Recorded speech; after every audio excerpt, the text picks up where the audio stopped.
donker God.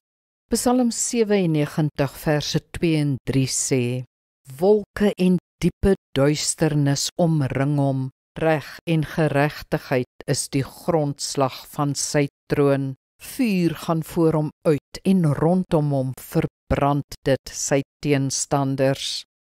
Op 'n paar plekke in die Bybel word God beskryf as gehul in duisternis. Sy koms word beskryf as 'n stormwolk met donderweer en blitse, sy glorie weggesteek. Hierdie beeld dui op sy onkenbare grootheid, te groot vir ons om te verstaan. Daar is ook ander beelde, byvoorbeeld waar hy 'n ontoeganklike lig bewoon. Dit beklemtoon die misterie en diepte van sy godheid, onpylbaar, ondeurdringbaar.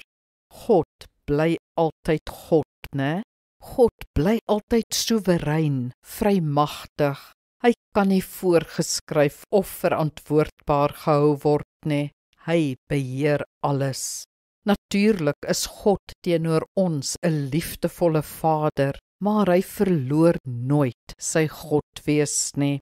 Hierdie waarheid moet ons nie onthuts nie, maar troos. Ons God is groot en ons God is in beheer. Vertrou hom maar, hy sal sorg. Kom ons bid saam. Almagtige God, U is God en ek is nie. U is liefdevol, maar ook heilig, almagtig en regverdig. U is die koning en regter.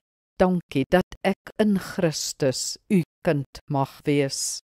Ek wil nooit familiêr teenoor U optree nie, slegs met groot agting en respek. Amen. Die Here seën jou.